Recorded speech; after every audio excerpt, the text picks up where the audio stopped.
ಎಲ್ಲರಿಗೂ ಮತ್ತೊಮ್ಮೆ ಹೊಂಗಿರಣ ಎಜುಕೇಷನ್ ಚಾನಲ್ಗೆ ತಮಗೆಲ್ಲರಿಗೂ ಸುಸ್ವಾಗತ.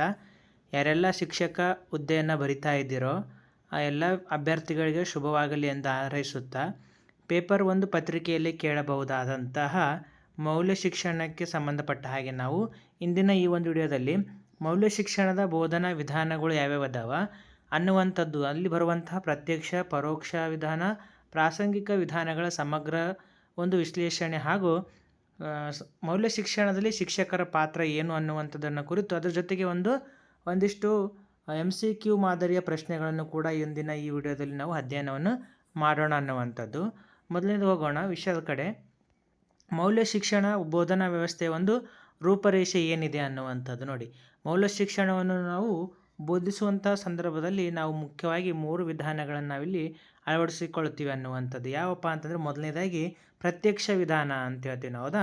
ಮೌಲ್ಯ ಶಿಕ್ಷಣವನ್ನು ಪ್ರತ್ಯಕ್ಷ ವಿಧಾನದ ಮೂಲಕ ನಾವಿಲ್ಲಿ ಬೋಧನೆಯನ್ನು ಮಾಡಬೇಕು ಶಾಲೆಗಳಲ್ಲಿ. ಅಂದರೆ ನೇರ ಮತ್ತು ವ್ಯವಸ್ಥಿತವಾದಂಥ ಬೋಧನಾ ರೀತಿಯಲ್ಲಿ ನಾವು ಮೌಲ್ಯ ಶಿಕ್ಷಣವನ್ನು ಬೋಧನೆ ಮಾಡಬೇಕನ್ನುವಂಥದ್ದು. ಎರಡನೇದಾಗಿ ಪರೋಕ್ಷ ವಿಧಾನ, ಇಂಡೈರೆಕ್ಟ್ ಮೆಥಡ್ ಅಂತ ಹೇಳ್ತೀವಿ. ಚಟುವಟಿಕೆಗಳ ಮೂಲಕ ಅಂತರ್ಗತ ಕಲಿಕೆಯನ್ನು ಉಂಟು ಮಾಡುವಂಥದ್ದು ಪರೋಕ್ಷ ವಿಧಾನವಾಗಿದೆ. ಮತ್ತು ಇನ್ನೊಂದು, ಮೌಲ್ಯ ಶಿಕ್ಷಣವು ಪ್ರಾಸಂಗಿಕ ವಿಧಾನದ ಮೂಲಕವೂ ಕೂಡ ನಾವು ಮೌಲ್ಯ ಶಿಕ್ಷಣವನ್ನು ಮಕ್ಕಳಿಗೆ ಹೇಳ್ಕೊಡ್ಬೇಕಾಗತ್ತೆ ಅನ್ನುವಂಥದ್ದು. ಅಂದರೆ ಇನ್ಸಿಡೆಂಟಲ್ ಮೆಥಡ್ ಅಂತ ಹೇಳ್ತೀವಿ, ನೈಜ ಘಟನೆಗಳ ಆಧಾರಿತವಾಗಿರುವಂಥದ್ದು. ಅದರ ಜೊತೆಗೆ ಮೌಲ್ಯ ಶಿಕ್ಷಣವನ್ನು ನಾವು ಕಲಿಸುವಾಗ ಮಾಧ್ಯಮ ಅನ್ನುವಂಥಲ್ಲಿ ಮುಖ್ಯವಾಗಿ ಪ್ರಭಾವವನ್ನು ಬೀರುವಂಥ ಒಂದು ಬಾಹ್ಯ ಪ್ರೇರಣೆಯಾಗಿದೆ ಅನ್ನುವಂಥದ್ದು. ಮೌಲ್ಯಗಳನ್ನು ಪ್ರಭಾವಿಸುವ ಬಾಹ್ಯ ವಾತಾವರಣವಿಲ್ಲಿ ಮಾಧ್ಯಮ. ಅಂದರೆ ನಾವು ಲ್ಯಾಂಗ್ವೇಜಲ್ಲಿ ಮೌಲ್ಯ ಶಿಕ್ಷಣವನ್ನು ಬೋಧನೆ ಮಾಡ್ತಿದ್ದೀವಿ ಅನ್ನುವಂಥದ್ದು ಕೂಡ ಇಲ್ಲಿ ಇಂಪಾರ್ಟೆಂಟ್ ಆಗುತ್ತೆ ಅನ್ನುವಂಥದ್ದು. ಅದ್ರ ಜೊತೆಗೆ ಶಿಕ್ಷಕರು ಕೂಡ ಏನಾಗುತ್ತಾರಲ್ಲಿ ಮೌಲ್ಯ ಶಿಕ್ಷಣವನ್ನು ಬೋಧನೆ ಮಾಡಲಿಕ್ಕೆ ಒಬ್ಬ ಮಾದರಿಯಾಗಿರ್ತಾರೆ ಅನ್ನುವಂಥದ್ದು. ಮೌಲ್ಯಗಳನ್ನು ಕಾರ್ಯಗತಗೊಳಿಸುವ ಆದರ್ಶ ಮಾದರಿ ಯಾರಾಗಿರ್ತಾರೆ ಇಲ್ಲಿ ಶಿಕ್ಷಕರಾಗಿರ್ತಾರೆ ಅನ್ನುವಂಥದ್ದು. ಪರೀಕ್ಷಾ ದೃಷ್ಟಿಯಿಂದ ಈ 5 ಅಂಶಗಳ ಅಂತರ್ ಸಂಬಂಧವೇ ಬಹುಪಾಲು ಪ್ರಶ್ನೆಗಳ ಮೂಲವಾಗಿದೆ ಅನ್ನುವಂಥದ್ದು. ಇಲ್ಲಿ ನಾವು ಶಾಲಾ ಹಂತದಲ್ಲಿ ಮೌಲ್ಯ ಶಿಕ್ಷಣವನ್ನು ಬೋಧನೆ ಮಾಡಲಿಕ್ಕೆ ಪ್ರತ್ಯಕ್ಷ ವಿಧಾನ, ಪರೋಕ್ಷ ವಿಧಾನ, ಪ್ರಾಸಂಗಿಕ ವಿಧಾನವನ್ನು ಬಳಸ್ತೀವಿ. ಅದರ ಜೊತೆಗೆ ಶಿಕ್ಷಕರ ಪಾತ್ರವು ಕೂಡ ಅತ್ಯುನ್ನತವಾದದ್ದು ಅನ್ನುವಂಥದ್ದು ನೋಡ್ತೀವಿ. ನೆಕ್ಸ್ಟ್ ಮುಂದುವರೆದು ಪ್ರತ್ಯಕ್ಷ ವಿಧಾನ ಅಂದರೆ ಏನು, ಅದರ ಒಂದು ಲಕ್ಷಣಗಳು ಯಾವ ರೀತಿಯಾಗಿರ್ತವೆ ಅನ್ನುವಂಥದ್ದು. ನೋಡಿ, ಪ್ರತ್ಯಕ್ಷ ವಿಧಾನ ಯಾವ ರೀತಿ ಅಂದರೆ, ಪೂರ್ವ ನಿರ್ಧಾರಿತ ಪಠ್ಯಕ್ರಮ, ವೇಳಾಪಟ್ಟಿ ಮತ್ತು ನಿರ್ದಿಷ್ಟ ಅವಧಿಯ ಮೂಲಕ ವಿದ್ಯಾರ್ಥಿಗಳಿಗೆ ನೇರವಾಗಿ ಮೌಲ್ಯಗಳನ್ನು ಬೋಧಿಸುವ ವ್ಯವಸ್ಥಿತ ವಿಧಾನವೇ ಪ್ರತ್ಯಕ್ಷ ವಿಧಾನ ಅನ್ನುವಂತಂದರೆ, ನಾವು ಏನು ಮಾಡ್ತೀವಿ ಇಲ್ಲಿ ಶಾಲಾ ಹಂತದಲ್ಲಿ ಶಿಕ್ಷಕರು ಏನು ಮಾಡ್ತಾರಪ್ಪ ಅಂದರೆ, ವ್ಯವಸ್ಥಿತವಾದ ಒಂದು ಪಠ್ಯಕ್ರಮ ಇಲ್ಲಿ ಇರುತ್ತೆ ಅನ್ನುವಂಥ, ಅದ್ರ ಜೊತೆಗೆ ಒಂದು ವೇಳಾಪಟ್ಟಿ ಕೂಡ ಅಂದರೆ ಟೈಮ್ ಟೇಬಲ್ ಕೂಡ ಇರುತ್ತೆ ಮತ್ತು ಅದಕ್ಕೆ ನಿರ್ದಿಷ್ಟವಾದಂಥ ಒಂದು ಕ್ಲಾಸ್ ರೂಮ್ ಅಗತ್ಯ ಇರುತ್ತೆ ಅನ್ನುವಂಥದ್ದು. ವೇಳಾಪಟ್ಟಿ ಮತ್ತು ಟೈಮ್ ಟೇಬಲನ್ನು ಕೂಡ ನಾವಿಲ್ಲಿ ನೋಡ್ತೀವಿ ಅನ್ನುವಂಥ. ಶಿಕ್ಷಕರು ಏನು ಮಾಡ್ತಾರೆ ಇಲ್ಲಿ ತರಗತಿಯ ಕೋಣೆಯಲ್ಲಿ ವಿದ್ಯಾರ್ಥಿಗಳಿಗೆ ಬೋಧನೆಯ ರೀತಿಯಲ್ಲಿ ಇಲ್ಲಿ ಪಾಠವನ್ನು ಮಾಡ್ತಾರೆ ಅನ್ನುವಂಥದ್ದು. ಯಾವುದಪ್ಪ ಅಂದರೆ ಪ್ರತ್ಯಕ್ಷ ವಿಧಾನದಲ್ಲಿ ಆಗಿರುತ್ತೆ ಅನ್ನುವಂಥದ್ದು. ಈ ಪ್ರತ್ಯಕ್ಷ ವಿಧಾನದ ಒಂದು ಮುಖ್ಯ ಉದ್ದೇಶಗಳೇನಪ್ಪ ಅಂತಂದರೆ, ನಿರ್ಧಾರವನ್ನು ಕೈಗೊಳ್ಳೋದು ಒಂದು ಉದ್ದೇಶ, ನಿರ್ಧಾರ, ಬೋಧಿಸಬೇಕಾದ ಮೌಲ್ಯದ ಆಯ್ಕೆ ಇಲ್ಲಿ ನಡೆಯುತ್ತದೆ ಅನ್ನುವಂಥದ್ದು. ಜೊತೆಗೆ ಪಠ್ಯ ಸಿದ್ಧತೆ ಅನ್ನುವಂಥದ್ದು, ಯಾವ ಒಂದು ವಿಷಯವನ್ನು ಇಲ್ಲಿ ಬೋಧನೆ ಮಾಡಬೇಕಾಗತ್ತೆ, ಪಠ್ಯದ ಒಂದು ಸಿದ್ಧತೆ ಮಾಡಬೇಕಾಗತ್ತೆ. ಕತೆ, ಪ್ರಬಂಧ ಅಥವಾ ಪಠ್ಯ ಪುಸ್ತಕದ ಬಳಕೆಯನ್ನು ನಾವು ಯಾವುದನ್ನು ಮೌಲ್ಯ ಶಿಕ್ಷಣ ಬೋಧನೆ ಮಾಡಲಿಕ್ಕೆ ಯಾವುದನ್ನು ಆಯ್ಕೆ ಮಾಡಿಕೊಳ್ಬೇಕು ಅನ್ನುವಂಥದ್ದು ಕೂಡ ಸಿದ್ಧತೆ ಮೊದಲೇ ಕೈಗೊಳ್ಳಬೇಕಾಗತ್ತೆ ಅನ್ನುವಂಥದ್ದು. ಅದಾದ ನಂತರ ನೇರ ಬೋಧನೆಯ ಮೂಲಕ ಅಂದರೆ ಶಿಕ್ಷಕರಿಂದ ವಿವರಣೆ ಮತ್ತು ಚರ್ಚೆ ಮೂಲಕ ಏನಾಗುತ್ತೆ ಇಲ್ಲಿ ಶಿಕ್ಷಕರಿಂದ ವಿದ್ಯಾರ್ಥಿಗಳಿಗೆ ಬೋಧನೆಯನ್ನು ಮಾಡ್ತಾರೆ ಅನ್ನುವಂಥದ್ದು. ಕೊನೆಯದಾಗಿ ಮೌಲ್ಯಮಾಪನ, ಪ್ರಶ್ನೋತ್ತರಗಳ ಮೂಲಕ ಗ್ರಹಿಕೆಯ ಪರೀಕ್ಷೆಯನ್ನು ಇಲ್ಲಿ ಶಿಕ್ಷಕರು ಪ್ರತ್ಯಕ್ಷ ವಿಧಾನದ ಮೂಲಕ ಮಾಡ್ತಾರೆ ಅನ್ನುವಂಥ. ಇದರ ಒಂದು ಪ್ರಮುಖ ಲಕ್ಷಣಗಳೇನಪ್ಪ ಅಂದರೆ, ಇದು ಸಂಪೂರ್ಣವಾಗಿ ಶಿಕ್ಷಕ ಕೇಂದ್ರಿತ ವಿಧಾನವಾಗಿದೆ ಅನ್ನುವಂಥದ್ದು ಮತ್ತು ಔಪಚಾರಿಕ ಮತ್ತು ಹೆಚ್ಚು ರಚನಾತ್ಮಕವಾಗಿರುವಂಥದ್ದು, ಫಾರ್ಮಲ್ ಆ್ಯಂಡ್ ಹೈಲಿ ಸ್ಟ್ರಕ್ಚರ್ಡ್ ಅನ್ನುವಂಥದ್ದು ಮತ್ತು ಜ್ಞಾನಾತ್ಮಕ ವಲಯಕ್ಕೆ ಹೆಚ್ಚು ಒತ್ತನ್ನು ಕೊಡುತ್ತೆ ಅನ್ನುವಂಥದ್ದು. ಇದು ಪ್ರತ್ಯಕ್ಷ ವಿಧಾನದಲ್ಲಿ ಶಿಕ್ಷಕರು ಏನು ಮಾಡ್ತಾರಪ್ಪ ಅಂದರೆ, ನೇರವಾಗಿ ಇದರ ಒಂದು ಪೂರ್ಣ ಜವಾಬ್ದಾರಿ ಶಿಕ್ಷಕರು ಹೊಂದಿರೋದ್ರಿಂದ ಇಲ್ಲಿ ಏನು ಮಾಡ್ತಾರಪ್ಪ ಅಂದರೆ, ತಮ್ಮ ತರಗತಿಯಲ್ಲಿ ಶಿಕ್ಷಕರಾದವರು ನೇರವಾಗಿ ಇಲ್ಲಿ ಹೊಣೆಗಾರರಾಗಿ ಶಿಕ್ಷಕರು ಇಲ್ಲಿ ಬೋಧನೆಯನ್ನು ಮಾಡ್ತಾರೆ ಅನ್ನುವಂಥ. ಇದು ಸಂಪೂರ್ಣವಾಗಿ ಶಿಕ್ಷಕ ಕೇಂದ್ರಿತವಾಗಿರುತ್ತೆ ಅನ್ನೋದು. ಇಲ್ಲಿ ಟೈಮ್ ಟೇಬಲ್ ಇರುತ್ತೆ, ಪಠ್ಯಕ್ರಮ ಸಿಲೆಬಸ್ ಇರುತ್ತೆ, ಅವಧಿ ಕೂಡ ಇಲ್ಲಿ ಏನು ಮಾಡ್ತಾರಪ್ಪ ಅಂದರೆ ಮೆನ್ಷನನ್ನು ಇರುತ್ತೆ ಅನ್ನುವಂಥದ್ದು. ಎರಡನೇದಾಗಿ ಪ್ರತ್ಯಕ್ಷ ವಿಧಾನದ ವಿಶ್ಲೇಷಣೆ ಮತ್ತು ಪರೀಕ್ಷಾ ದೃಷ್ಟಿಯಿಂದ ಏನನ್ನು ಕೇಳಬಹುದು ಅನ್ನುವಂಥದ್ದು. ಈ ಪ್ರತ್ಯಕ್ಷ ವಿಧಾನದ ಒಂದು ಅನುಕೂಲಗಳು ಏನಪ್ಪ ಅಂದರೆ ಸ್ಪಷ್ಟತೆ ಇರುತ್ತೆ ಅನ್ನುವಂಥ ವಿಷಯವು ನೇರ ಮತ್ತು ಸ್ಪಷ್ಟ ಅಳರಿರುತ್ತದೆ ಅನ್ನುವಂಥದ್ದು. ಸಮಯ ಮತ್ತು ಉಳಿತಾಯ ಆಗುತ್ತೆ. ಕಡಿಮೆ ಸಮಯದಲ್ಲಿ ಹೆಚ್ಚು ಮಾಹಿತಿ ನೀಡಲು ಈ ಪ್ರತ್ಯಕ್ಷ ವಿಧಾನ ಹೆಚ್ಚು ಅನುಕೂಲಕಾರಿ ಮತ್ತು ಮೌಲ್ಯಮಾಪನ ಸುಲಭವಾಗಿ ಮಾಡ್ತದೆ. ಪರೀಕ್ಷೆಗಳ ಮೂಲಕ ಮೌಲ್ಯಮಾಪನ ಮಾಡುವುದು ತುಂಬಾ ಸುಲಭವಾಗಿರುವಂಥದ್ದು. ಅದರ ಜೊತೆಗೆ ಇದರ ಒಂದು ಮಿತಿಗಳೇನಪ್ಪ ಅಂದರೆ ಕೇವಲ ಸೈದ್ಧಾಂತಿಕವಾಗಿರುವಂಥದ್ದು, ಆಚರಣೆಗಿಂತ ಬಾಯಿಪಾಠಕ್ಕೆ ಸೀಮಿತವಾಗ್ಬೋದು. ಯಾಕಪ್ಪ ಅಂದರೆ ಇಲ್ಲಿ ಶಿಕ್ಷಕರು ಪಾಠ ಮಾಡಿ ಪರೀಕ್ಷೆಗಳನ್ನು ತೆಗೆದುಕೊಂಡು ಹೋಗ್ತಾರೆ. ಅಂದರೆ ಮಗುಲಿ ಏನು ಮಾಡ್ತಪ್ಪ ಅಂದರೆ ಪರೀಕ್ಷಾ ದೃಷ್ಟಿಯಿಂದ ಕೇವಲ ಕಂಠಪಾಠಕ್ಕೆ ಅಥವಾ ಬಾಯಿಪಾಠಕ್ಕೆ ಸೀಮಿತವಾಗ್ಬೋದು. ಇದು ವಿದ್ಯಾರ್ಥಿ ನಿಷ್ಕ್ರಿಯತೆ, ವಿದ್ಯಾರ್ಥಿಗಳು ಕೇವಲ ಶ್ರೋತೃಗಳಾಗುವ ಸಾಧ್ಯತೆ ಇರ್ತವೆ. ಬರೀ ಏನು ಮಾಡ್ತಾರಪ್ಪ ಅಂದರೆ ಇಲ್ಲಿ ಮನದ ಬಾಯಿಪಾಠ ಮಾಡ್ತಾರೆ ಅನ್ನುವಂಥದ್ದು, ಕಂಠಪಾಠ ಮಾಡ್ತಾರೆ ಅಂತ ಹೇಳ್ತೀವಿ ನಾವು. ಹೌದಾ? ಯಾಕಪ್ಪ ಅಂತಂದರೆ ಕಂಠಪಾಠ ಮಾಡೋದ್ರಿಂದ ಏನಾಗುತ್ತೆ, ಬರೀ ಕೇವಲ ಅಲ್ಲಿ ವಿದ್ಯಾರ್ಥಿಗಳು ಅದನ್ನು ಬಾಯಿಪಾಠವನ್ನು ಮಾಡಲಿಕ್ಕೆ ಶುರು ಮಾಡ್ತಾರೆ. ಪರೀಕ್ಷಾ ದೃಷ್ಟಿಯಿಂದ ನಾವು ನೋಡ್ಕೊಳ್ಳುವಂಥ ಪ್ರಮುಖ ಅಂಶಗಳೇನಪ್ಪ ಅಂದರೆ ಕೀಪರ್ಸ್ ಪೂರ್ವ ನಿರ್ಧಾರಿತ ಒಂದು ಪಠ್ಯಕ್ರಮ ಇಲ್ಲಿ ನೋಡ್ತೀವಿ ಅನ್ನುವಂತಂದರೆ ಪ್ರತ್ಯಕ್ಷ ವಿಧಾನದಲ್ಲಿ ನಿರ್ಧಾರಿತವಾದಂಥ ಸಿಲೆಬಸ್ ಇರುತ್ತೆ ಅನ್ನುವಂಥದ್ದು. ಬಹುಮುಖ್ಯವಾಗಿದ್ದು ಕಾಗ್ನೇಟಿವ್ ಜ್ಞಾನಾತ್ಮಕ ಬೆಳವಣಿಗೆಗೆ ಇದು ಹೆಚ್ಚು ಸೀಮಿತವಾಗಿರುತ್ತದೆ ಅನ್ನುವಂಥದ್ದು ಪ್ರತ್ಯಕ್ಷ ವಿಧಾನ. ಎರಡನೇದಾಗಿ ಪರೋಕ್ಷ ವಿಧಾನ ಅಂದರೆ ಏನು? ಮೌಲ್ಯ ಶಿಕ್ಷಣದಲ್ಲಿ ಅಂದರೆ ಮೌಲ್ಯಗಳನ್ನು ನೇರವಾಗಿ ಬೋಧಿಸದೆ ಸಹಪಠ್ಯ ಚಟುವಟಿಕೆಗಳು ಮತ್ತು ದೈನಂದಿನ ಕಾರ್ಯಕ್ರಮಗಳ ಮೂಲಕ ಸಹಜವಾಗಿ ಮೈಗೂಡಿಸಿಕೊಳ್ಳುವಂತೆ ಮಾಡುವ ವಿಧಾನವೇ ಪರೋಕ್ಷ ವಿಧಾನ ಆಗಿದೆ. ಇದು ಸಂಪೂರ್ಣವಾಗಿ ಚಟುವಟಿಕೆ ಆಧಾರಿತವಾಗಿರುವಂಥ ಒಂದು ಕಲಿಕೆ ಆಗಿದೆ ನೋಡಿ ಮೌಲ್ಯ ಶಿಕ್ಷಣ. ಅಂದರೆ ಮೌಲ್ಯ ಶಿಕ್ಷಣವನ್ನು ನಾವು ಪರೋಕ್ಷ ವಿಧಾನದ ಮೂಲಕ ಕೂಡ ಬೋಧಿಸ್ಬೋದು. ಯಾವುದಪ್ಪ ಅಂದರೆ ಕಥೆ ಅಥವಾ ನಾಟಕಗಳ ಮೂಲಕ. ಯಾವ ರೀತಿಯಪ್ಪ ಅಂದರೆ ಪಂಚತಂತ್ರದ ಕಥೆಗಳು ಅಥವಾ ಐತಿಹಾಸಿಕ ನಾಟಕಗಳ ಮೂಲಕ ಸತ್ಯ ಮತ್ತು ಧೈರ್ಯವನ್ನು ನಾವು ಬೋಧನೆ ಮಾಡ್ಬೋದು. ಇಲ್ಲಿ ನಾವು ಚಟುವಟಿಕೆ ಯಾವುದನ್ನು ತೆಗೆದುಕೊಂಡು ಇಲ್ಲಿ ಕತೆ ಮತ್ತು ನಾಟಕಗಳನ್ನು ತೆಗೆದುಕೊಂಡು ಆ ನಾಟಕಗಳಲ್ಲಿ ಬರುವಂಥ ಸತ್ಯ ಮತ್ತು ಧೈರ್ಯವನ್ನು ನಾವೇನು ಮಾಡ್ಬೋದು, ಇಲ್ಲಿ ಪರೋಕ್ಷ ವಿಧಾನದ ಮೂಲಕ ನಾವಿಲ್ಲಿ ಬೆಳೆಸ್ಬೋದು. ಮತ್ತು ಎರಡನೇ ಚಟುವಟಿಕೆ ಯಾವುದಪ್ಪ ಅಂದರೆ ಕ್ರೀಡೆಗಳು ಮತ್ತು ಗುಂಪು ಆಟಗಳಿಂದ ನಾವೇನು ಮಾಡ್ಬೋದು, ಮಕ್ಕಳಲ್ಲಿ ವಿದ್ಯಾರ್ಥಿಗಳಲ್ಲಿ ಮೈದಾನದಲ್ಲಿ ಗುಂಪುಗಾರಿಕೆ ಮತ್ತು ಶಿಸ್ತು ಮತ್ತು ಶೀಜ ಕಲಿಕೆ ಅಂತೇಳಿ ಡಿಸಿಪ್ಲಿನ್ ಅಂತ ಕರಿತೀವಲ್ಲ, ಅದನ್ನು ನಾವಿಲ್ಲಿ ಬೆಳೆಸಲಿಕ್ಕೆ ಇದು ತುಂಬಾ ಸಹಕಾರಿಯಾಗಿರುವಂಥ ಒಂದು ವಿಧಾನ ಆಗಿದೆ. ನೆಕ್ಸ್ಟ್ ಮುಂದುವರೆದು ಶಾಲಾ ಸಂಸತ್ತು ಮತ್ತು NCCಗಳನ್ನು ಬಳಸಿಕೊಂಡು ಕೂಡ ನಾವೇನು ಮಾಡ್ಬೋದು, ಮಕ್ಕಳಲ್ಲಿ ಮೌಲ್ಯವೊಂದು ಬೆಳೆಸುವುದು. ಯಾವ ರೀತಿಯಪ್ಪ ಅಂದರೆ ಶಾಲಾ ಸಂಸತ್ತಿನಿಂದ ಮಕ್ಕಳಲ್ಲಿ ನಾಯಕತ್ವ ಮತ್ತು NCCಯಿಂದ ರಾಷ್ಟ್ರಾಭಿಮಾನವು ಕೂಡ ಇಲ್ಲಿ ಬೆಳೆಸಲಿಕ್ಕೆ ಸಾಧ್ಯ ಆಗುತ್ತೆ ಅನ್ನುವಂಥದ್ದು. ಇವು ಪರೋಕ್ಷ ವಿಧಾನ. ಅಂದರೆ ಪಠ್ಯವನ್ನು ಬಿಟ್ಟು ಚಟುವಟಿಕೆಗಳ ಮೂಲಕ ನಾವಿಲ್ಲಿ ಕಲಿಸಿದ್ದೇ ಆದರೆ ಅದು ಏನಾಗುತ್ತಪ್ಪ ಅಂತಂದರೆ ಪರೋಕ್ಷ ವಿಧಾನಕ್ಕೆ ತುಂಬಾ ಅನುಕೂಲವಾಗಿರುವಂಥ ಒಂದು ವಿಧಾನ ಆಗಿದೆ. ಒಟ್ಟಾರೆಯಾಗಿ ಕತೆ, ನಾಟಕ, ಕ್ರೀಡೆ, ಆಟಗಳು, ಶಾಲಾ ಸಂಸತ್ತು ಅಥವಾ NCC ಬಂದರೆ ಅದು ಮೌಲ್ಯ ಶಿಕ್ಷಣವನ್ನು ಕಲಿಸುವಂತಹ ಪರೋಕ್ಷ ವಿಧಾನ ಆಗಿದೆ ಅಂತ ಹೇಳ್ತೀವಿ. ಮೌಲ್ಯವು ಚಟುವಟಿಕೆಯ ಒಳಗೆ ಅಡಗಿರುತ್ತದೆ. ವಿದ್ಯಾರ್ಥಿಯೇ ಸಕ್ರಿಯವಾಗಿ ಪಾಲ್ಗೊಂಡು ಮೌಲ್ಯವನ್ನು ಇಲ್ಲಿ ಗ್ರಹಿಸುತ್ತಾನೆ.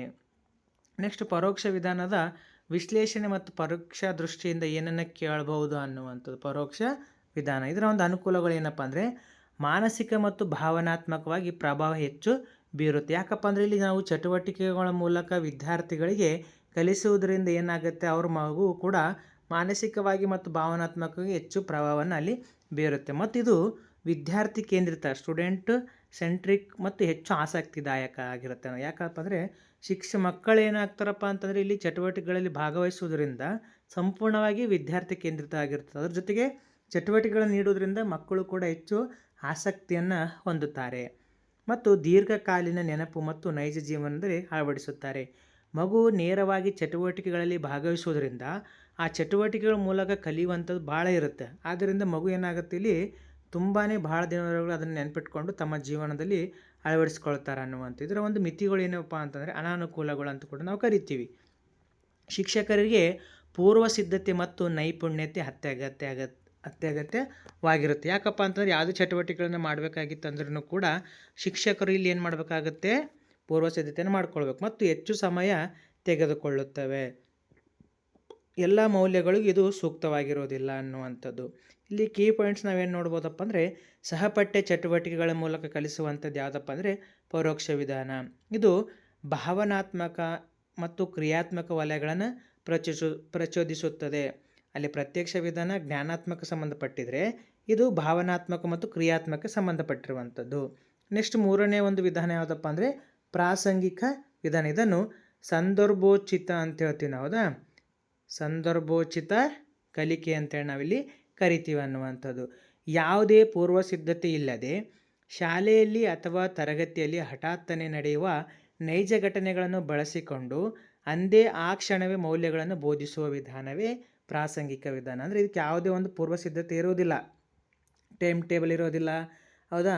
ಅದ್ರ ಜೊತೆಗೆ ಪಠ್ಯಕ್ರಮ ಇರೋದಿಲ್ಲ, ಅವಧಿಗಳು ಕೂಡ ಇರೋದಿಲ್ಲ. ಅಂದರೆ ಅವಧಿ ಅಂದರೆ ಇಲ್ಲಿ ಪಿರಿಯಡ್ ಅಂತ ಹೇಳಿ ಕರಿತೀವಿ, ಹೌದಾ? ಪಿರಿಯಡ್ನ ಒಂದು ಯಾವುದೇ ಒಂದು ಪೂರ್ವ ಸಿದ್ಧತೆ ಇರೋದಿಲ್ಲ. ಮತ್ತು ಇದನ್ನು ನಾವು ಎಲ್ಲಿ ಕಲಿಸ್ತೀವಪ್ಪ ಅಂದರೆ ಶಾಲೆಯಲ್ಲಿ ಅಥವಾ ತರಗತಿಯಲ್ಲಿ ಆಗಿಂದಾಗಲೇ, ಹಠಾತ್ತನೆ ಅಂದರೆ ಆಗಿಂದಾಗಲೇ ನಡೆಯುವಂಥ ನೈಜ ಘಟನೆಗಳನ್ನು ಬಳಸಿಕೊಂಡು ನಾವು ಕಲಿಸುವಂಥದ್ದಾಗಿದೆ. ಘಟನೆಗಳಪ್ಪ ಅಂತಂದರೆ ಉದಾಹರಣೆಗೆ ವಿದ್ಯಾರ್ಥಿಗೆ ಸಿಕ್ಕ ಅಥವಾ ಕಳೆದು ಹೋದ ಪೆನ್ನು ಅಥವಾ ಹಣವನ್ನು ನಾವು ಕೊಡಲಿಕ್ಕೆ ಆ ಘಟನೆಯನ್ನು ಕೂಡ ನಾವಿಲ್ಲಿ ಬಳಸ್ತೀವಿ. ಮತ್ತು ಶಿಕ್ಷಕರ ಒಂದು ಮಧ್ಯಪ್ರವೇಶ, ಶಿಕ್ಷಕರು ಆ ಘಟನೆಯನ್ನು ಗಮನಿಸುವುದು. ಚರ್ಚೆ ಮತ್ತು ಪ್ರತಿಬಿಂಬ, ತರಗತಿಯಲ್ಲಿ ಆ ಬಗ್ಗೆ ಮುಕ್ತ ಚರ್ಚೆಯನ್ನು ಕೂಡ ನಾವಿಲ್ಲಿ ಮಾಡಬೇಕಾಗತ್ತೆ. ಮತ್ತು ಕೊನೆಯದಾಗಿ ಮೌಲ್ಯದ ಒಂದು ದೃಢೀಕರಣ, ಪ್ರಾಮಾಣಿಕತೆಯನ್ನು ಪ್ರಶಂಸಿಸಿ ಮೌಲ್ಯವನ್ನು ಸ್ಥಾಪಿಸುವುದು.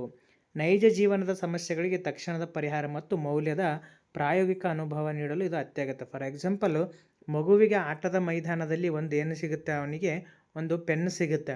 ಆವಾಗ ಪೆನ್ನು ಸಿಕ್ಕಂಥ ಸಂದರ್ಭದಲ್ಲಿ ಆ ಪೆನ್ನು ನಂದಲ್ಲ ಅಂತ ಏನು ಮಾಡ್ತಾನೆ, ಮಗು ಬಂದು ಶಿಕ್ಷಕರಿಗೆ ಕೊಡ್ತಾನೆ, ಹೌದಾ? ಆ ಶಿಕ್ಷಕರಿಗೆ ಕೊಟ್ಟಾಗ ಆ ಮಗುವಿಗೆ ಏನು ಮಾಡಬೇಕು, ಆತನ ಒಂದು ಪ್ರಾಮಾಣಿಕತೆ ಅನ್ನುವಂಥದ್ದು ಇಲ್ಲಿ ಮಗು ಏನು ಮಾಡ್ತದೆ, ಇಲ್ಲಿ ತೋರಿಸ್ತದೆ ಅನ್ನುವಂಥದ್ದು. ಪೆನ್ನು ನಂದಲ್ಲ ಅಂತೇಳಿ ಪ್ರಾಮಾಣಿಕತೆ ಮೆರಿತ. ಆವಾಗ ಪ್ರಾಮಾಣಿಕತೆಯನ್ನು ಮೆರೆದಂಥ ಸಂದರ್ಭದಲ್ಲಿ ಶಿಕ್ಷಕರು ಏನು ಮಾಡಬೇಕು, ಆ ಹುಡುಗನಿಗೆ ಅಪ್ರಿಷಿಯೇಟ್ ಮಾಡಿಗೆಸಿಂದ ಎಲ್ಲ ವಿದ್ಯಾರ್ಥಿಗಳ ಮುಂದೆ ಏನು ಮಾಡಬೇಕು, ಆತನ ಒಂದು ಪ್ರಾಮಾಣಿಕತೆಯನ್ನು ಹೊಗಳ್ಬೇಕು ಅನ್ನುವಂಥ. ಈ ರೀತಿಯಾಗಿ ನಾವು ಪ್ರಾಸಂಗಿಕ ವಿಧಾನದ ಮೂಲಕವೂ ಕೂಡ ನಾವೇನು ಮಾಡ್ಬೋದು, ಇಲ್ಲಿ ಮೌಲ್ಯ ಶಿಕ್ಷಣವನ್ನು ಬೋಧಿಸ್ಬೋದಾಗತ್ತೆ ನೋಡಿ. ಪ್ರಾಸಂಗಿಕ ವಿಧಾನದ ಒಂದು ಅನುಕೂಲಗಳು ಏನೇನದಾವ ನೋಡಿ.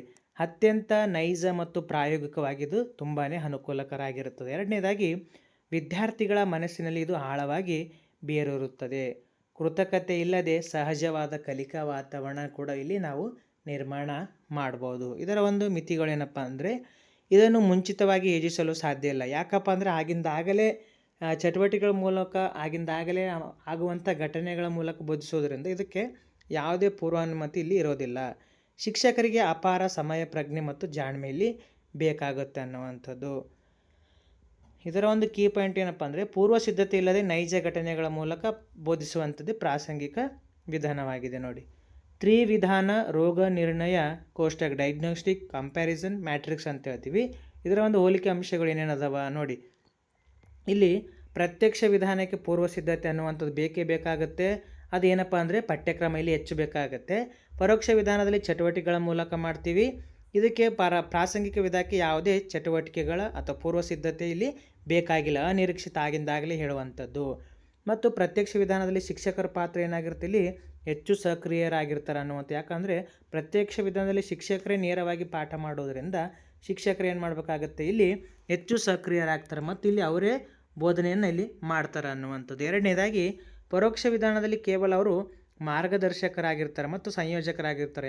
ಇಲ್ಲಿ ಅಂದರೆ ಚಟುವಟಿಕೆಗಳ ಮೂಲಕ ಬೋಧಿಸುವುದರಿಂದ ಆ ಚಟುವಟಿಕೆಗಳನ್ನು ಮಾರ್ಗದರ್ಶನ ಮಾತ್ರ ಮಾಡ್ತಾರೆ. ಎಲ್ಲ ಹುಡುಗರು ಏನು ಮಾಡ್ತಾರೆ, ಇಲ್ಲಿ ಮಕ್ಕಳು ಏನು ಮಾಡ್ತಾರೆ, ಈ ಒಂದು ಕಲಿಕೆಯಲ್ಲಿ ಮೌಲ್ಯವನ್ನು ಕಲಿತಾರೆ ಅನ್ನುವಂಥದ್ದು. ಮೂರನೇದಾಗಿ ಪ್ರಾಸಂಗಿಕ ವಿಧಾನದಲ್ಲಿ ಶಿಕ್ಷಕರ ಪಾತ್ರ ಏನಂದರೆ ವೀಕ್ಷಕ, ಸಮಯ ಪ್ರಜ್ಞೆ ಉಳ್ಳ ನಿರ್ದೇಶಕ. ಕೇವಲ ಆತ ಏನು ಮಾಡ್ತಾನಪ್ಪ ಅಂದರೆ ವೀಕ್ಷಕಕಾರನಾಗಿ ಇಲ್ಲಿ ಕೆಲಸವನ್ನು ಮಾಡ್ತಾನೆ ಅನ್ನುವಂಥದ್ದು. ನೆಕ್ಸ್ಟ್ ವಿದ್ಯಾರ್ಥಿಯ ಪಾತ್ರ ಪ್ರತ್ಯಕ್ಷ ವಿಧಾನದಲ್ಲಿ ಏನಾಗಿರ್ತದೆ ಅಂದರೆ ಬಹುಪಾಲು ನಿಷ್ಕ್ರಿಯ. ಯಾಕಪ್ಪ ಅಂದರೆ ಇಲ್ಲಿ ಶಿಕ್ಷಕರಿಗೆ ಹೆಚ್ಚು ಕೆಲಸ ಇರೋದರಿಂದ ವಿದ್ಯಾರ್ಥಿಗಳ ಒಂದು ಪಾತ್ರ ಏನಾಗಿರುತ್ತೆ, ಇಲ್ಲಿ ಕಡಿಮೆ ಇರುತ್ತೆ ಅನ್ನುವಂಥದ್ದು. ಇಲ್ಲಿ ಪರೋಕ್ಷ ವಿಧಾನದಲ್ಲಿ ಚಟುವಟಿಕೆಗಳ ಮೂಲಕ ಬೋಧನೆ ಮಾಡೋದ್ರಿಂದ ಶಿಕ್ಷಕರು ಏನು ಮಾಡ್ತಾರೆ, ಕೇವಲ ಮಾರ್ಗದರ್ಶಕರಾಗಿರೋದ್ರಿಂದ ವಿದ್ಯಾರ್ಥಿಗಳ ಪಾತ್ರ ಏನಾಗಿರುತ್ತೆ, ಇಲ್ಲಿ ಹೆಚ್ಚಾಗಿರುತ್ತೆ ಅನ್ನುವಂಥದ್ದು. ಇಲ್ಲಿಯೂ ಕೂಡ ಪ್ರಾಸಂಗಿಕ ವಿಧಾನದಲ್ಲಿ ಮಕ್ಕಳು ಸಕ್ರಿಯವಾಗಿ ಘಟನೆಯ ಅನುಭವಿಗಳಾಗಿರ್ತಾರೆ ಅನ್ನುವಂಥ. ಫಾರ್ ಎಕ್ಸಾಂಪಲ್, ಯಾವುದಾದ್ರು ಒಬ್ಬ ವಿದ್ಯಾರ್ಥಿಗೆ ಪೆನ್ನು ಸಿಕ್ಕಿದೆ, ಆದರೆ ಆ ಪೆನ್ನನ್ನು ಏನು ಮಾಡ್ತಾನೆ, ಮರಳಿ ಕೊಡ್ತಾನೆ ಪ್ರಾಮಾಣಿಕತೆಯಿಂದ. ಈ ರೀತಿಯಾದಂಥ ಒಂದು ಉದಾಹರಣೆಗಳನ್ನು ಕೂಡ ನಾವಲ್ಲಿ ಬಳಸ್ಬೋದು. ನೆಕ್ಸ್ಟು ಹೋಲಿಕೆಯ ಒಂದು ಅಂಶಗಳಲ್ಲಿ ಉತ್ತಮ ಬಳಕೆ. ಪ್ರತ್ಯಕ್ಷ ವಿಧಾನವನ್ನು ಸೈದ್ಧಾಂತಿಕ ಜ್ಞಾನ ನೀಡಲು ಅವಶ್ಯಕವಾಗಿರ್ತದೆ.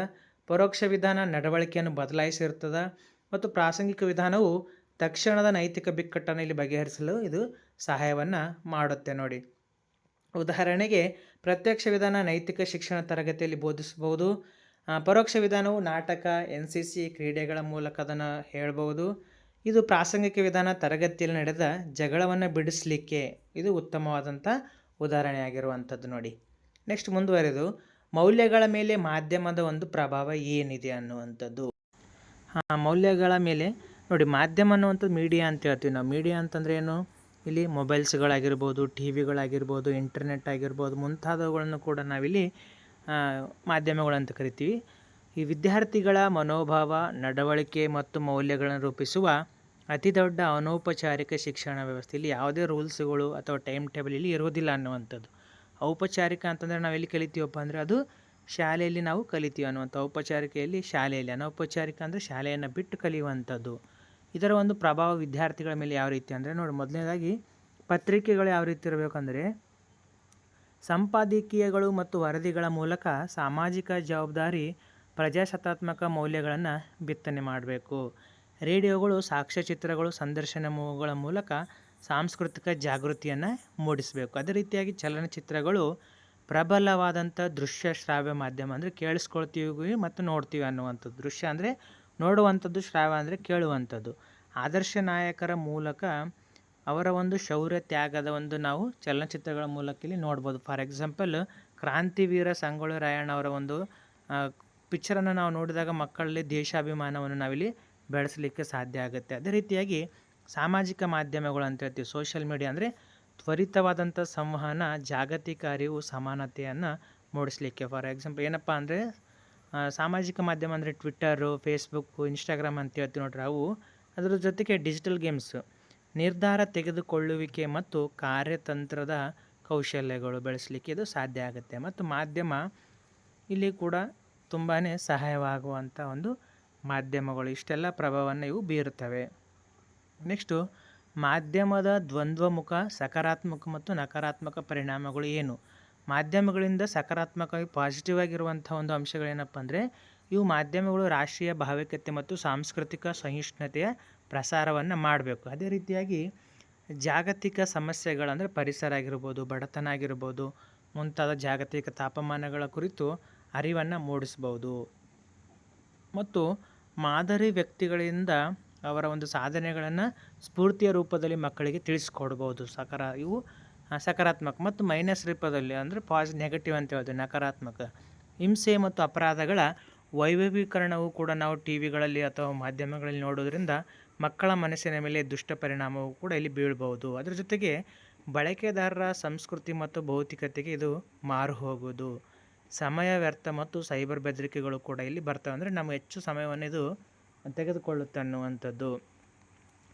ಮಾಧ್ಯಮವು ಅನೌಪಚಾರಿಕ ಶಿಕ್ಷಣದ ಪ್ರಬಲ ಸಾಧನವಾಗಿದೆ. ಶಿಕ್ಷಕರು ಮಾಧ್ಯಮ ಸಾಕ್ಷರತೆಯನ್ನು ಬೆಳೆಸುವ ಮೂಲಕ ನಕಾರಾತ್ಮಕತೆಯನ್ನು ಇಲ್ಲಿ ತಡೆಯಬೇಕಾಗುತ್ತೆ. ನೆಕ್ಸ್ಟ್ ಮೌಲ್ಯ ಶಿಕ್ಷಣದಲ್ಲಿ ಶಿಕ್ಷಕರ ಪಾತ್ರ ಏನು? ತಳಹದಿ ಮತ್ತು ಜವಾಬ್ದಾರಿ.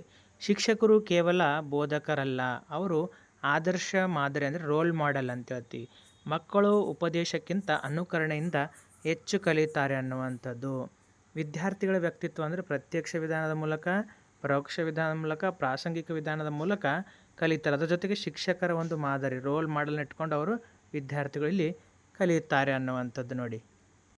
ಇಲ್ಲಿ ಪ್ರಮುಖವಾದಂಥ ಶಿಕ್ಷಕರ ಜವಾಬ್ದಾರಿಗಳು ಏನಂದರೆ ನೈತಿಕ ವಾತಾವರಣವನ್ನು ತರಗತಿಯ ಕೋಣೆಯಲ್ಲಿ ನಿರ್ಮಾಣ ಮಾಡುವುದು, ತರಗತಿಯಲ್ಲಿ ಸಮಾನತೆ, ಗೌರವ ಮತ್ತು ಪ್ರಜಾಸತ್ತಾತ್ಮಕ ಮೌಲ್ಯಗಳನ್ನು ಕಟ್ಟುನಿಟ್ಟಾಗಿ ಪಾಲಿಸುವಂತಿರಬೇಕು ಶಿಕ್ಷಕರು. ಮತ್ತು ನಿಷ್ಪಕ್ಷವಾದಂಥ ವರ್ತನೆಯನ್ನು ಅವರು ಹೊಂದಿರಬೇಕು. ಯಾವುದೇ ಜಾತಿ, ಧರ್ಮ, ಲಿಂಗ ತಾರತಮ್ಯವಿಲ್ಲದೆ ಎಲ್ಲ ವಿದ್ಯಾರ್ಥಿಗಳನ್ನು ಸಮಾನವಾಗಿ ಇಲ್ಲಿ ಕಾಣಬೇಕು. ಅದರ ಜೊತೆಗೆ ಸಮಯ ಪಾಲನೆ ಮತ್ತು ಶಿಸ್ತು ಇರಬೇಕು. ಶಿಕ್ಷಕರು ಸ್ವತಃ ಶಿಸ್ತು ವಿದ್ಯಾರ್ಥಿಗಳಿಗೆ ಅತಿ ದೊಡ್ಡ ಪಾಠ. ಶಿಕ್ಷಕರು ಸಮಯ ಪಾಲನೆ ಮಾಡಿದ್ದೇ ಆದರೆ ಮಕ್ಕಳು ಕೂಡ ಅನುಕರಣೆಯ ಮೂಲಕ ಅವರನ್ನೇ ಅನುಪಾಲನೆಯಲ್ಲಿ ಮಾಡ್ತಾರೆ ಅನ್ನುವಂಥದ್ದು. ಕೇವಲ ಅವರು ಪಾಠವನ್ನು ಮಾಡದೆ ಅದ್ರ ಜೊತೆಗೆ ಇವೆಲ್ಲವನ್ನು ಕೂಡ ಅವರ ಒಂದು ಮುಖ್ಯ ಜವಾಬ್ದಾರಿಗಳು ಆಗಿರ್ತವೆ ನೋಡಿ. ನೆಕ್ಸ್ಟ್ ತರಗತಿಗಳಲ್ಲಿ ಮೌಲ್ಯಗಳನ್ನು ಬೆಳೆಸುವ ಶಿಕ್ಷಕರ ಒಂದು ತಂತ್ರಗಳು ಏನೇನಿದ್ದಾವೆ? ಸಂವಹನ ಅಂತ ಹೇಳ್ತೀವಿ. ಮೊದಲನೇದಾಗಿ ಕಮ್ಯುನಿಕೇಷನ್ ಹೆಂಗಿರಬೇಕು ಮಕ್ಕಳ ಜೊತೆಗೆ ಅಂದರೆ ವಿದ್ಯಾರ್ಥಿಗಳೊಂದಿಗೆ ಮುಕ್ತ ಮತ್ತು ಸಹಾನುಭೂತಿಯ ಸಂವಹನ, ಅವರ ಸಮಸ್ಯೆಗಳನ್ನು ಆಲಿಸುವಂಥ ತಾಳ್ಮೆ ಇರಬೇಕು. ಮಕ್ಕಳನ್ನು ಮಕ್ಕಳು ಏನು ಹೇಳ್ತಾರೆ ಅನ್ನುವಂಥದ್ದು ಕೇಳುವಂತಹ ಒಂದು ತಾಳ್ಮೆ ಶಿಕ್ಷಕರು ಹೊಂದಿರಬೇಕು. ಅಂದರೆ ಮಕ್ಕಳ ಜೊತೆಗೆ ಸುಲಭವಾಗಿ ಬೆರೆಯುವಂಥ ಒಂದು ಮನಸ್ಸಿನ ಗುಣವುಳ್ಳವರಾಗಿರಬೇಕು. ಅದರ ಜೊತೆಗೆ ಶಿಕ್ಷಕರು ಮಕ್ಕಳ ಒಂದು ಕಷ್ಟಗಳನ್ನು, ಅವರ ಒಂದು ಸಮಸ್ಯೆಗಳನ್ನು ಪರಿಹಾರ ನೀಡುವಂಥ ಮನೋಭಾವ ಹೊಂದಿರಬೇಕು. ಎರಡನೇದಾಗಿ ಪ್ರಶಂಸೆ, ಅಪ್ರಿಷಿಯೇಷನ್ ಮಾಡಬೇಕು. ಯಾವಾಗಪ್ಪ ಅಂತಂದರೆ ಸಣ್ಣ ಪುಟ್ಟ ಒಳ್ಳೆಯ ಕೆಲಸಗಳಿಗೂ ಸಕಾರಾತ್ಮಕ ಪ್ರತಿಕ್ರಿಯೆ ಮತ್ತು ಬಹುಮಾನವನ್ನು ಕೊಡಬೇಕು. ಶಬ್ಬಾಷ್ ಹೇಳಬೇಕು, ಗುಡ್ ಅಂತ ಹೇಳಬೇಕು, ನಿನಗೆ ಒಳ್ಳೆಯದಾಗಲಿ ಅಂತೇಳಿ ನಾವು ಆಶೀರ್ವಾದನೂ ಕೂಡ ನಾವಿಲ್ಲಿ ಮಾಡಬೇಕು. ಅದ್ರ ಜೊತೆಗೆ ಪರೀಕ್ಷೆಗಳು ಅಥವಾ ಘಟಕ ಪರೀಕ್ಷೆಗಳು ಯಾವುದಾದ್ರೂ ಕ್ವಿಜ್ಗಳಲ್ಲಿ ಬಂದ್ರಪ್ಪ ಅಂದರೆ ಅವರಿಗೆ ಬಹುಮಾನವನ್ನು ಕೊಟ್ಟು ಕೂಡ ನಾವೇನು ಮಾಡ್ಬೋದು, ಪ್ರಶಂಸೆಯನ್ನು ನೀಡಬಹುದು. ಮತ್ತು ಅವರಿಗೆ ಜವಾಬ್ದಾರಿ ಹಂಚಿಕೆಯನ್ನು ಮಾಡಬೇಕು. ವಿದ್ಯಾರ್ಥಿಗಳಿಗೆ ತರಗತಿಯ ಜವಾಬ್ದಾರಿಗಳನ್ನು ನೀಡುವುದು, ಉದಾಹರಣೆಗೆ ನಾಯಕತ್ವದ ಅಂದರೆ ಕ್ಯಾಪ್ಟನ್ಶಿಪ್ ಮತ್ತು ಸ್ವಚ್ಛತಾ ಉಸ್ತುವಾರಿಗಳನ್ನು ಕೂಡ ಅವರಿಗೆ ಕೊಟ್ಟು ಜವಾಬ್ದಾರಿಯ ಮೌಲ್ಯಗಳನ್ನು ಇಲ್ಲಿ ಬೆಳೆಸಬೇಕಾಗತ್ತೆ. ಮತ್ತು ಮಾಧ್ಯಮಗಳ ಏಕೀಕರಣ ಯಾವ ರೀತಿಯಪ್ಪ ಅಂದರೆ ಪತ್ರಿಕಾ ವರದಿಗಳು ಅಥವಾ ಸ್ಫೂರ್ತಿದಾಯಕ ವಿಡಿಯೋಗಳನ್ನು ಪಾಠದಲ್ಲಿ ಅಳವಡಿಸಿಕೊಳ್ಳುವುದು. ಶಿಕ್ಷಕರು ಏನು ಮಾಡಬೇಕು, ತಮ್ಮ ಒಂದು ಬೋಧನೆಯಲ್ಲಿ ಅವರು ಏನು ಮಾಡಬೇಕಾಗತ್ತಪ್ಪ ಅಂತಂದರೆ ಇಲ್ಲಿ ತಮ್ಮ ಬೋಧನೆಯಲ್ಲಿ ಪತ್ರಿಕಾ ವರದಿಗಳನ್ನು ಕೂಡ ನಾವಿಲ್ಲಿ ಬಳಕೆ ಮಾಡಬೇಕು. ಅದ್ರ ಜೊತೆಗೆ ಕೆಲವು ಇಂಪಾರ್ಟೆಂಟ್ ಆಗಿರುವಂಥ ಸ್ಫೂರ್ತಿದಾಯಕ ವಿಡಿಯೋಗಳನ್ನು ಕೂಡ ಮಕ್ಕಳಿಗೆ ಇಲ್ಲಿ ತೋರಿಸ್ಬೇಕಾಗತ್ತೆ. ಮೌಲ್ಯ ಶಿಕ್ಷಣದಲ್ಲಿ ಅತ್ಯಂತ ಪ್ರಭಾವಶಾಲಿ ಅಂಶವೆಂದರೆ ಶಿಕ್ಷಕರ ಸ್ವಂತ ನಡವಳಿಕೆ. Teachers own behaviour. ಉಪದೇಶಕ್ಕಿಂತ ಆಚರಣೆ ಅನ್ನುವಂಥದ್ದಲ್ಲಿ ಶ್ರೇಷ್ಠವಾಗಿರುತ್ತೆ ನೋಡಿ. ಪರೀಕ್ಷೆಗೆ ಅತ್ಯಂತ ಪ್ರಮುಖವಾದಂಥ 10 ಅಂಶಗಳು ಏನಪ್ಪ ಅಂದರೆ ಪಠ್ಯಕ್ರಮ ಮತ್ತು ವೇಳಾಪಟ್ಟಿ ಆಧಾರಿತವಾದಂಥ ಬೋಧನೆ ಯಾವುದದು ಪ್ರತ್ಯಕ್ಷ ವಿಧಾನ ಆಗಿದೆ. ಸಹಪಠ್ಯ ಚಟುವಟಿಕೆಗಳಿಂದ ಬೋಧಿಸುವಂಥದ್ದು ಪರೋಕ್ಷ ವಿಧಾನ. ನೈಜ ಘಟನೆಗಳ ಮೂಲಕ ಬೋಧಿಸುವಂಥದ್ದು ಅದು ಪ್ರಾಸಂಗಿಕ ವಿಧಾನ. ಪರೋಕ್ಷ ವಿಧಾನವು ವಿದ್ಯಾರ್ಥಿಗಳ ಭಾವನಾತ್ಮಕ ವಲಯವನ್ನು ಸಂಬಂಧಿಸಿದೆ. ಪ್ರಾಸಂಗಿಕ ವಿಧಾನಕ್ಕೆ ಶಿಕ್ಷಕರ ಒಂದು ಸಮಯ ಪ್ರಜ್ಞೆ ಅತ್ಯಗತ್ಯವಾಗಿರುತ್ತೆ ಅನ್ನುವಂಥದ್ದು.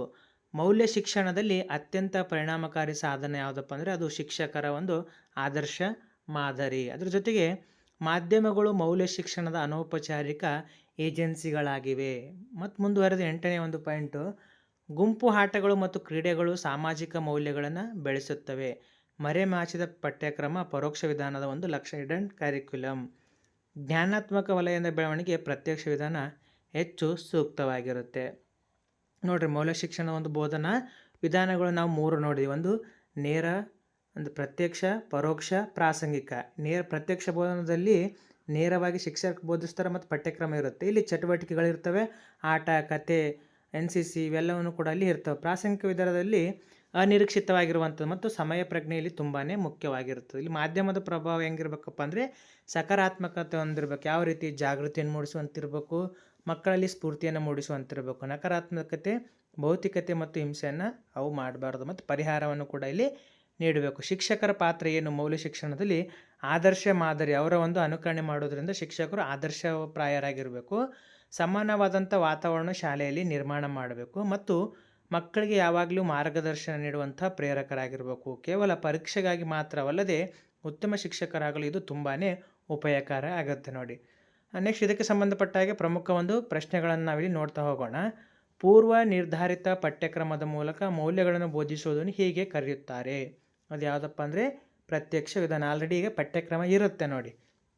ಎರಡನೇದು ಒಂದು ಪ್ರಶ್ನೆ, ವಿದ್ಯಾರ್ಥಿಗಳಿಗೆ ಕತೆ ಮತ್ತು ನಾಟಕಗಳ ಮೂಲಕ ಮೌಲ್ಯಗಳನ್ನು ಕಲಿಸುವುದು ಯಾವ ವಿಧಾನ? ಅದು ಪರೋಕ್ಷ ವಿಧಾನ. ಯಾಕಪ್ಪ ಅಂದರೆ ಚಟುವಟಿಕೆಗಳ ಮೂಲಕ ನಾವು ಚಟುವಟಿಕೆಗಳ ಒಳಗೆ ಮೌಲ್ಯಗಳನ್ನು ಅಡಗಿಸಿ ಕಲಿಸುವುದು ಇದು ಪರೋಕ್ಷ ವಿಧಾನವಾಗಿದೆ. ಮೂರನೇ ಪ್ರಶ್ನೆ, ಪ್ರತ್ಯಕ್ಷ ವಿಧಾನವು ವಿದ್ಯಾರ್ಥಿಯ ಯಾವ ವಲಯದ ಮೇಲೆ ಹೆಚ್ಚು ಗಮನ ಹರಿಸುತ್ತದೆ? ಇದು ಕಾಗ್ನೇಟಿವ್, ಜ್ಞಾನಾತ್ಮಕ ವಲಯಕ್ಕೆ ಹೆಚ್ಚು ಸಂಬಂಧಪಟ್ಟಿದೆ. ಇದು ನೇರವಾದ ಬೋಧನೆಯಾಗಿದ್ದರಿಂದ ಬೌದ್ಧಿಕ ಗ್ರಹಿಕೆಗೆ ಹೆಚ್ಚು ಒತ್ತು ನೀಡುತ್ತೆ. ಯಾಕಪ್ಪ ಅಂದರೆ ಇಲ್ಲಿ ಶಿಕ್ಷಕರು ಏನು ಮಾಡ್ತಾರೆ, ತರಗತಿಯ ಒಂದು ಕೋಣದಲ್ಲಿ ಅವರಿಗೆ ನಿಗದಿಪಡಿಸಿದಂಥ ಪಠ್ಯಕ್ರಮ, ನಿಗದಿಪಡಿಸಿದಂಥ ಅವಧಿಯಲ್ಲಿ ಬೋಧನೆ ಮಾಡೋದರಿಂದ ಇದು ಜ್ಞಾನಾತ್ಮಕ ವಲಯಕ್ಕೆ ಇದು ತುಂಬ ಹೆಚ್ಚು ಒತ್ತು ಕೊಡುತ್ತೆ ನೋಡಿ. ನೆಕ್ಸ್ಟ್ 4ನೇ ಒಂದು ಪ್ರಶ್ನೆ, ಶಾಲೆಯಲ್ಲಿ ನಡೆಯುವ ಹಠಾತ್ ನೈಜ ಘಟನೆಗಳನ್ನು ಬಳಸಿ ಮೌಲ್ಯ ಬೋಧಿಸುವುದು ಯಾವ ವಿಧಾನ ಅಂದರೆ ಅದು ಪ್ರಾಸಂಗಿಕ ವಿಧಾನ ಆಗಿದೆ. ಯಾವುದೇ ಪೂರ್ವ ಸಿದ್ಧತೆ ಇಲ್ಲದೆ ಸಂದರ್ಭಕ್ಕೆ ತಕ್ಕಂತೆ ಬೋಧಿಸುವಂಥ ವಿಧಾನ ಯಾವುದಪ್ಪ ಅಂದರೆ ಅದು ಪ್ರಾಸಂಗಿಕ ವಿಧಾನ ಆಗಿದೆ ನೋಡಿ.